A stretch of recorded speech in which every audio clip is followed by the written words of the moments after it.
a nice young lady like you know about the strip club? I know too much about the strip club.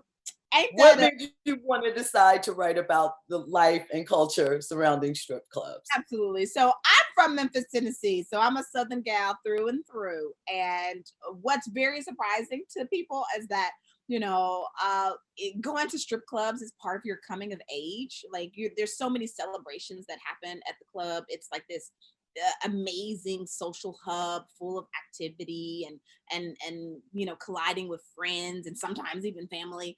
And so I would go into that space on the weekend and just look up on the stage and see what the most amazing vision, which were like women flying around like they were super sheroes. They're doing these amazing pole tricks, sometimes by themselves, sometimes with a group. And I was like, I want to do that one day. Can I go take a few lessons? And I had the nerve to try and go take a lesson, and I ended up like almost running out because I was like, I cannot do what these women can do. And it made me have so much respect for their craft, and that was like my entry point into the world, like me trying to do these pole fitness classes. So I ended up doing research for 6 years, going to all these clubs, interviewing all these women, and I'm so happy that I met so many different types of folks and learned how everyone was doing it for a completely different reason. And I just knew that I wanted to show people their humanity by doing a story that's centered on their lives. So, when you decided to take your play into a series, what made you focus on the Mississippi area or Mhm. Memphis down south as opposed to one of the other areas? Yeah, because oftentimes people think of Atlanta when they think of strip club culture, but I think for me, because I'm from Memphis and because I have family who still lives down in the Mississippi Delta, I really wanted to pay homage to that place, and I also wanted to show how beautiful that place is and also how broken it is. Mississippi is a place that has inherited, and just America in general, but Mississippi specifically, is dealing and has dealt with the heritage of slavery, and it is still pervasive. Like it just feels like it's a mutation that it never, we were never freed. And I really wanted to dig into the economical disparities, and to show how people are still struggling down there.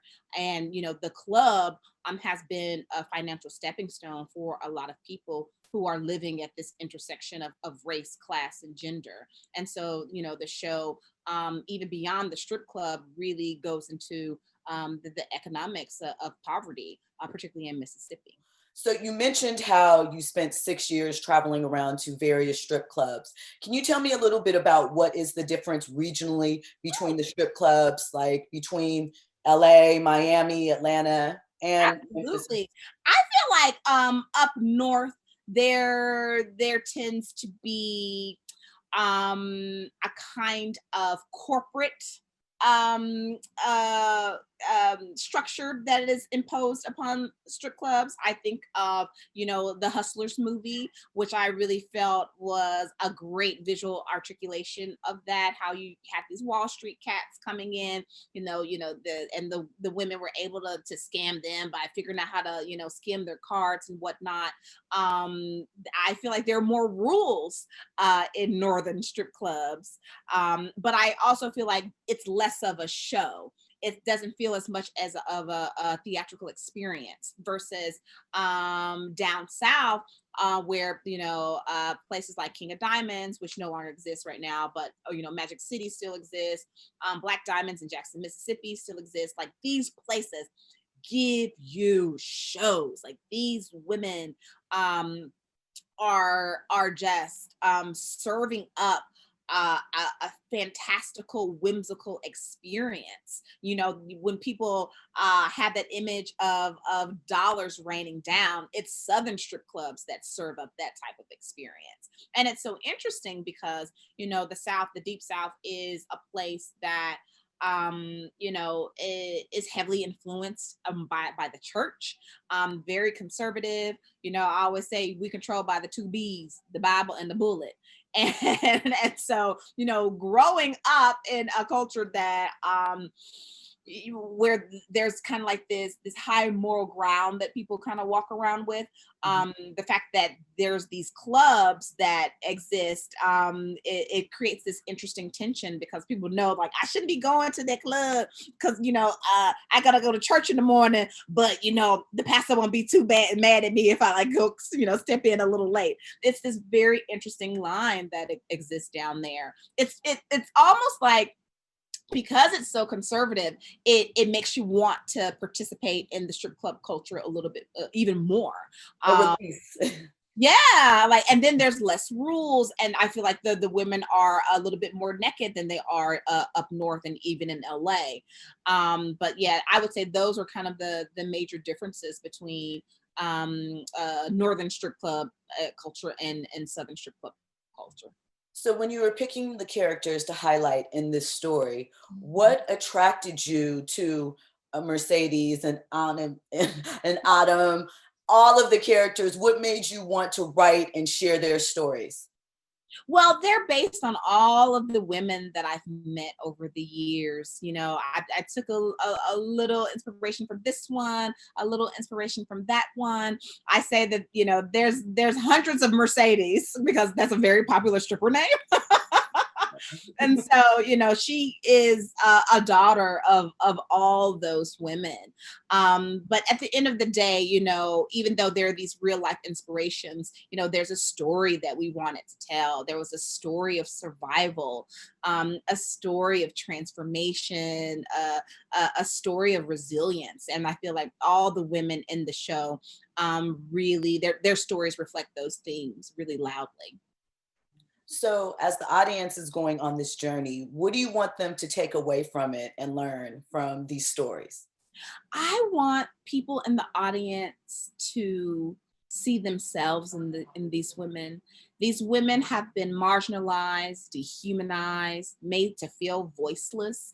And, I just feel as though there should be no shame. We should embrace these women for who they are, which are complicated human beings who are struggling and striving and aspiring to reach their goals.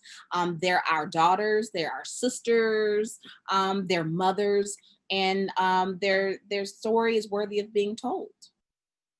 Were there any concerns for you now that we have moved into the Me Too era Mhm. and things are looked at in sort of a different lens? And when it comes to stripping, it's empowering, but at the same time, there is an exploitive nature to it. Did it change how you sort of lens them or affect anything? Because obviously things were a little different when you wrote the play and now developing the show. I think because I was always very sensitive to the history that I was inheriting, the fact that, there is this long list of images of women, black women specifically, as hypersexualized. And so I understood that if I was going to step into this lane and write a story about this industry, that it needed to be very nuanced and portray the complication. Like, the show doesn't say, stripping is empowering, stripping is good, stripping is perfect. It actually lays out, like, there's a lot of pros, and there's just as many cons. It is a complicated space where I would say liberation and exploitation dance cheek to cheek. So, kind of touching on that, there are all women directors, which I love. Can you talk to me about that decision to incorporate that in and what that meant to you as a showrunner and for your cast? Well, number one, I love being in a seat of power. And I'm like, I will use my power to give people opportunities that, historically, they haven't had. But when we even started out, I did interview a few men for the directing positions. And unfortunately, when I asked them the question, like, what do you think of the female gaze? Like, what is your idea of it? What is your definition? they didn't really have an answer.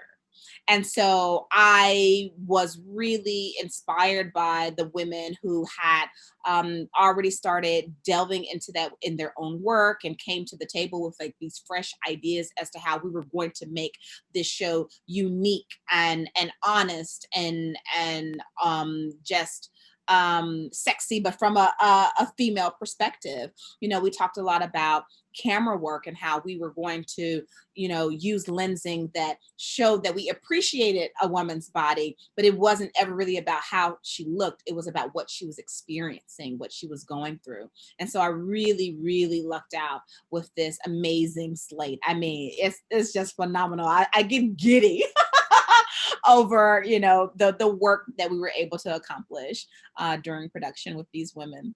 So Brandy shared with me that her first ever strip club experience was with Drake. So I want to know. She ain't told me that.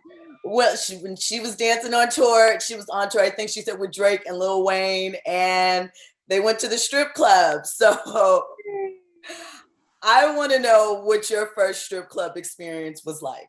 I must say, I have been so many times, I don't remember the first time. Yeah, I like the very, very, very first one. It was at an age when I wasn't supposed to be there. I'll tell you that. But yeah, I have been there. I have never had that wild of an experience, I must say. Like no celebrities in the club. You didn't see them making it rain. None of that. Who have I seen make it rain? Who have I seen? I'm trying to think it wasn't Drake. It was somebody, but I think it was like a local rapper. But I don't remember their name. Lastly, since you've been to a lot of strip clubs, what do you think, or what is your favorite strip club song? Oh, that's a good one. My favorite strip club song. It's interesting. I actually love anything that is. What is my favorite strip club song? I really should know this. Oh, you know what? It's Meek Mill's Dreams and Nightmares. Okay. There's this amazing dancer whose name I'm forgetting. I would have to look her up. She has this amazing set that she does and online. It was at this club called Black Diamonds, which is in Jackson, Mississippi. And what she does on the pole to that song, because it has such an amazing drop. And it's also like a monologue. And so when I was looking at it, I was like, this is artistic. This is poetry in motion. So it's a really cool song just because of the drop is so hard in it.